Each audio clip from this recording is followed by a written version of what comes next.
बिस्मिल्लाहिर्रहमानिर्रहीम। अस्सलाम वालेकुम व्यूअर्स, मेरा नाम मोहम्मद शोएब सैयद और मेरा ताल्लुक़ एवेन्यू मार्केटिंग के साथ।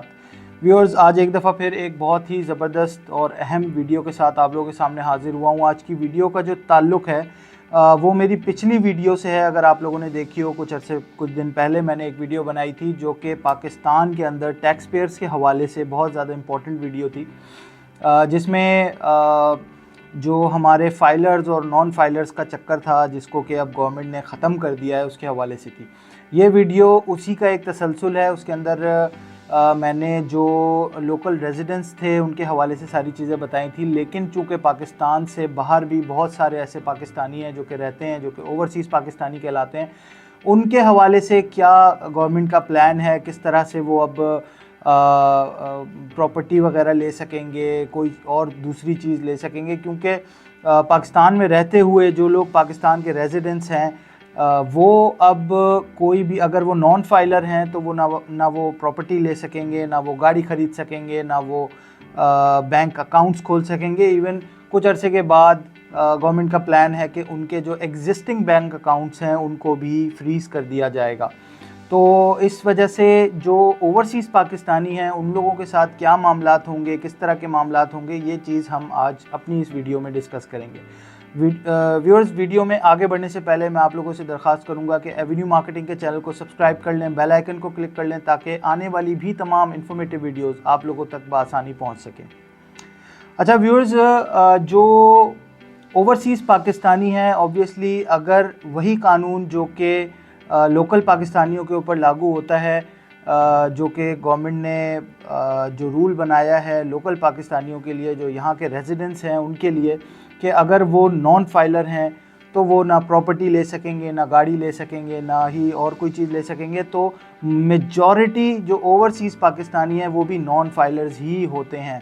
और कुछ अर्से पहले ये कयास आराइयाँ भी चल रही थी कि तमाम ओवरसीज़ पाकिस्तानियों को भी फाइलर्स लिस्ट में अपने आप को शुमार करवाना होगा, अपने जो है वो टैक्स रिटर्न्स फाइल कराने होंगे, जो कि कोई कॉन्सेप्ट नहीं बनता, कोई जवाज़ नहीं बनता इस बात का, क्योंकि वो कमाते बाहर हैं और वहाँ पर ही अपने जिस मुल्क में वो कमा रहे होते हैं वहाँ पर उनकी जो इनकम आती है वो टैक्स कटने के बाद ही उनको मिलती है।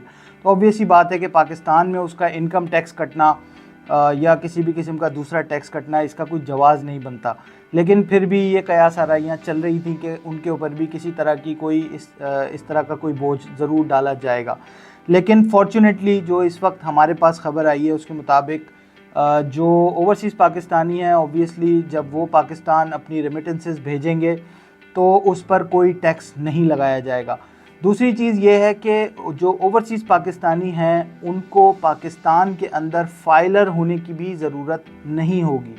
और ये ऑब्वियसली गवर्नमेंट की स्ट्रेटजीज़ होती हैं कि ज़्यादा से ज़्यादा रेमिटेंसेस पाकिस्तान में आए, ज़्यादा से ज़्यादा जो है वो फ़ॉरेन करेंसी पाकिस्तान के अंदर आए और पाकिस्तान जो है वो अपनी जो माशी सरगर्मियाँ हैं उनको बेहतर तरीके से चला सके। तो गवर्नमेंट ने जो फ़ैसला किया है वो यही है कि जो ओवरसीज़ पाकिस्तानी हैं उनको फाइलर बनने की ज़रूरत नहीं पड़ेगी। लेकिन अब सवाल ये पैदा होता है कि अगर वो फाइलर नहीं होंगे तो वो प्रॉपर्टी कैसे बाय करेंगे, कैसे सेल करेंगे, किस तरह से वो यहाँ पाकिस्तान में कोई गाड़ी ख़रीद सकेंगे, या वो अपने बैंक अकाउंट्स खोल सकेंगे, या वो सिक्योरिटीज़ के अंदर या दूसरे किसी भी इन्वेस्टमेंट अपॉर्चुनिटी को अवेल कर सकेंगे। तो उनके लिए बहुत ही सिंपल सा रूल होगा कि जो ओवरसीज़ पाकिस्तानी हैं उनके पास अगर नाइकॉप होगा तो ऑब्वियसली वो पाकिस्तान के डेटाबेस के अंदर नादरा के as an overseas Pakistani, as किसी दूसरे मुल्क के रेजिडेंट्स के तौर पर यहाँ पर रजिस्टर्ड होंगे और सिर्फ़ उसी ओवरसीज़ जो इनका नाइकॉप है उसके ज़रिए से यहाँ पर उनको अपने टैक्सेस फ़ाइल करने की ज़रूरत नहीं पड़ेगी। अच्छा, दूसरी चीज़ ये है कि आप लोग बखूबी जानते हैं कि जो प्रॉपर्टीज़ वगैरह हैं, जो रियल इस्टेट के अंदर इन्वेस्टमेंट होती है, जब कोई भी ओवरसीज़ पाकिस्तानी बाहर पैसा कमाता है तो ऑब्वियस सी बात है कि वो वहाँ पे टैक्स देता है, और जब वो पाकिस्तान के अंदर प्रॉपर्टी ख़रीदेगा और फिर वो यहाँ पर पैसे कमाएगा तो ये भी ऑब्वियस है कि उसको पाकिस्तान के अंदर टैक्स देना होगा।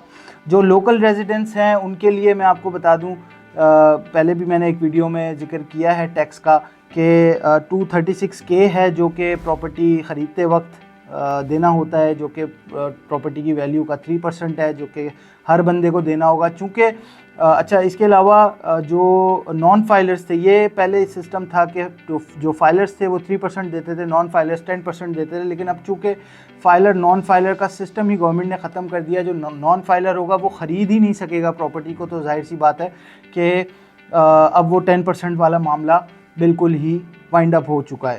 تو جو فائلرز ہوں گے وہ بھی 3% دے رہے ہوں گے، جو ایڈوانس ٹیکس ہے 236K والا. اور جو اوورسیز پاکستانی ہوں گے جن کے پاس نائکاپ موجود ہوگا وہ بھی فائلر کنسیڈر کیے جائیں گے، اور وہ بھی اس ایڈوانس ٹیکس کو پے کریں گے جب وہ بائی کر رہے ہوں گے پراپرٹی. پھر اس کے علاوہ جو دوسرا ٹیکس ہوتا ہے جو کہ 236C کہلاتا ہے، یہ بھی ایڈوانس ٹیکس ہوتا ہے، اور یہ بھی ان کو پے کرنا ہوتا ہے جب پراپرٹی کو وہ سیل کرتے ہیں. اور پراپرٹی کو جب بھی کوئی سیل کرے گا، آبویس سی بات ہے کہ اس کے اوپر پھر کیپٹل گین ٹیکس بھی آتا ہے. جو لوکل پاکستانی ہیں، آبویس سی بات ہے کہ ان کو چونکہ اپنی ریٹرنز فائل کرانے ہوں گے، اپنی پراپرٹیز جو ہیں وہ بتانی ہوں گی کہ کون سی پراپرٹیز ان کے پاس اس وقت موجود ہیں، اس سال انہوں نے کتنی پراپرٹیز سیل کر دیں، کیا کی، یہ سارا حساب کتاب جب وہ بتائیں گے تو جو کیپٹل گین ان کے پاس آئے گا اس پہ ان کو ٹیکس دینا ہوگا. لیکن اوورسیز پاکستانیوں کے لیے یہ ایک اچھی خبر ہے کہ اوبویسلی جب ان کو یہاں پر ٹیکس ریٹرنز فائل ہی نہیں کرانے تو وہ اپنا کیپٹل گین ٹیکس بہت بخوبی بچا سکیں گے، جو کہ ایک بہت ہی ہینڈسم اماؤنٹ ہے with respect to the property. کیونکہ ریئل اسٹیٹ کے اندر فار ایگزامپل آپ نے ایک 20-25 لاکھ روپے کا پلاٹ بائی کیا، اور اس کے بعد 5-6-8 سال کے بعد جب آپ اس کو سیل کرنے جا رہے ہیں تو اس کی ویلیو 1 کروڑ روپے ہو چکی ہے. تو جو لوکل ریزیڈنس ہے وہ اس 75-80 لاکھ روپے جو اس نے کمائے ہیں اس کا کیپٹل گین ٹیکس گورنمنٹ کو دے گا. لیکن اوورسیز پاکستانی یہ کیپٹل گین ٹیکس نہیں دیں گے کیونکہ ان کو ہر سال ریٹرنز فائل نہیں کرنے. اور یہ جو کیپٹل گین ٹیکس ہے یہ 15% ہے. 15% از اے ویری سفیشینٹ اماؤنٹ جو کہ اوورسیز پاکستانیوں کو پراپرٹی کے بزنس کے اندر بچے گی. پھر دوسری چیز یہ آپ لوگوں کو بتا دوں کہ الحمدللہ پاکستان کا جو ہے وہ ایک جو IMF کا پیکج ہے وہ بھی سینکشن ہو چکا ہے، اس کی فائنلائزیشن ہو چکی ہے، اس کی پہلی قسط آ چکی ہے. لیکن وہ اماؤنٹ کے اوپر میں نہیں جاتا کہ وہ کتنا اماؤنٹ آیا ہے، اس سے کیا فرق پڑے گا، کیا امپیکٹ ہوگا. لیکن جو اصل اس کے سرکمسٹانسز ہوں گے وہ بہت اچھے ہوں گے. اس کی وجہ یہ ہے کہ جب IMF ہمارے لیے اپنا بیل آؤٹ پیکج دیتا ہے تو دوسرے ملک بھی پاکستان کے اوپر ٹرسٹ کرتے ہیں اور پاکستان کے اندر اپنی انویسٹمنٹس لے کے آتے ہیں. دوسرے بڑے انویسٹرز، دوسرے ملکوں کے بڑے انویسٹرز بھی جو ہیں وہ پاکستان کے اندر انویسٹمنٹس لے کے آتے ہیں. اور ابھی جب آپ یہ ویڈیو دیکھ رہے ہوں گے تو میری خبروں کے مطابق سعودی عرب کا بھی ایک ڈیلیگیشن آیا ہے جو کہ پاکستان کے اندر کوئی تقریباً $2 ارب کی انویسٹمنٹس کرنا چاہتا ہے، اور اس کا شاید ہو سکتا ہے کوئی MOU وغیرہ بھی سائن ہو جائے بہت جلدی. تو یہ چیز دیکھتے ہوئے میں آپ لوگوں کو بتاؤں کہ ہو سکتا ہے پاکستان کے اندر اب اکنامکلی کچھ بہتری آنا شروع ہو.